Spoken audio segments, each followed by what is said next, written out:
All right, folks. Welcome to game number 3. We are going to be playing what I think I would consider a pretty top meta deck. QUINLAN VOS, Red Tarkentown. He's going to be running at me pretty much as an aggro deck. I'm going to get rid of Darth Vader. Don't need it quite yet. And, hate to do it to get rid of Overwhelming Barrage.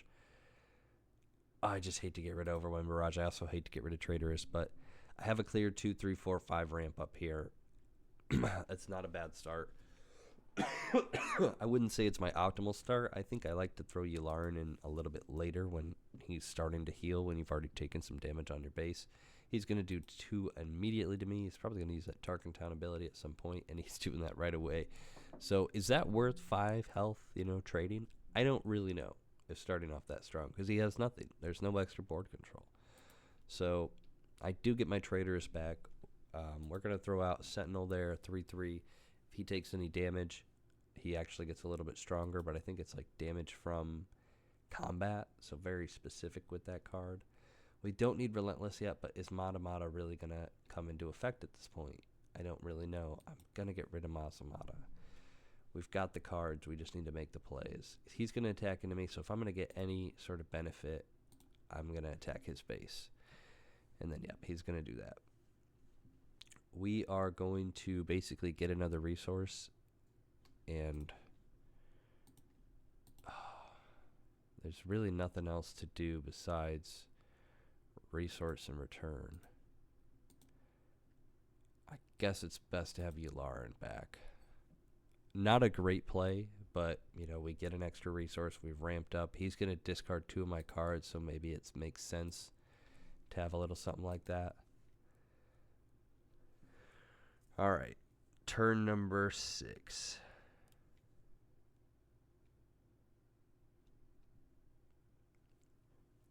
The card disruption has been a little bit crazy from this player.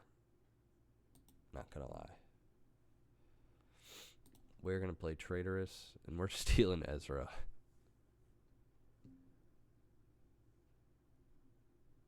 And he's gonna do 1 there, and then here comes Salacious Crumb. And out comes QUINLAN VOS. So he's going to get an extra attack, raid 1. He's going to do 1 there. So far, this has been an interesting game. I have really been kind of tapped down.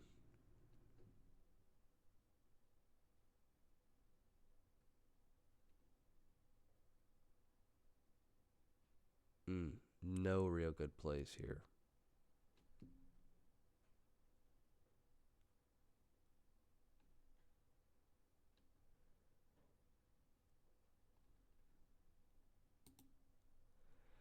Just not a lot of good plays on that one. We're going to throw out a mercenary gunship. I wouldn't be surprised if he literally steals this, but I bet he's got other things he wants to do.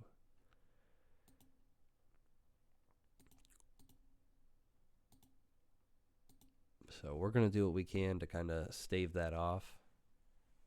But we have no cards. I mean, making me discard 2, sometimes that can be very powerful. And Kira is going to play it. It's not really going to be able to use its effect where he names something and I can't play it. He's going to guess at Devastator. That's funny. I mean, it can be very powerful if it gets it right. I'm claiming the initiative. I should do 1 damage there and get rid of my guy. I should have done that to Kira. Yeah, that would have been the move. I can't even play Devastator, so Devastator's out. We're throwing Maul right away, ambushing. We're taking out QUINLAN. So at least we have somebody strong to come out. We drew some good cards there. Hate to get rid of Devastator. Maybe I should have just kept my whole hand instead of resourcing that, but what good's Devastator if you can't even get up to it? So we really need to bring out Emperor Palpatine, but I have a feeling it's only going to really matter if we can steal something, because he has Grogu, so it's an annoying unit Grogu here that couldn't really exhaust anything. It's been interesting seeing how card disruption can really play as a QUINLAN VOS method. That's interesting. I'm going to pass. I need as many cards as I can get here. So we are going to... Should we attack his base? I have Overwhelm, which can get rid of Grogu.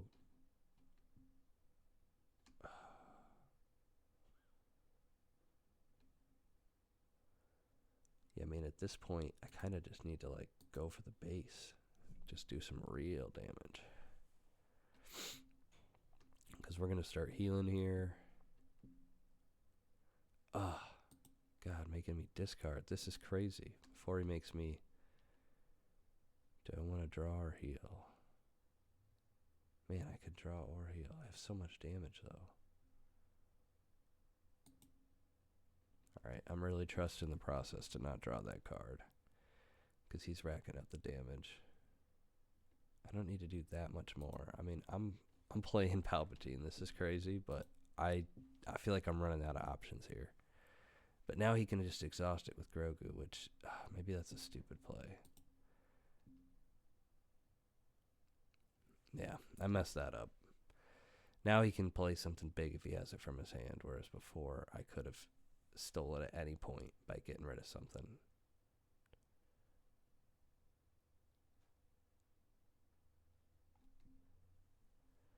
We're going to keep everything, and we're going to attack him right away. He doesn't have any sort of Sentinel unit, and we need to get him there.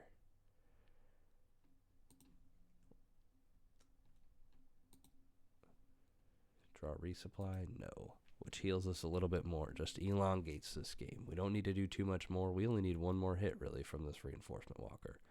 He does have a Force unit out, so he's going to do 3.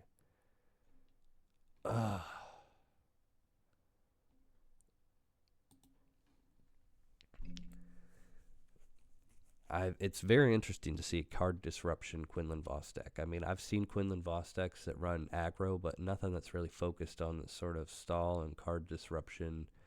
Kira is a card disruption card because you can't play stuff. And then you return something to the owner's hand and then make them have to discard it, so that's interesting. But this isn't a super great card otherwise, just a 5/7 Saboteur. I mean, it can work for putting something 5 back, but he didn't have that combo, and I'm going to do a little damage. Instead of exhausting, they did that card disruption instead of exhausting me, which maybe was a mistake, because, I mean, they only have 2 health left. So I've not played this game perfect. I've been really disrupted, but still almost have Quinlan Vos here. We are 2 away from being 3-0, and really just running it with this Palpatine. We're going to have a Sentinel out there now so they can stop doing damage to our base, but I imagine he's going to swing with this 5/7 and end my Sentinel pretty quickly.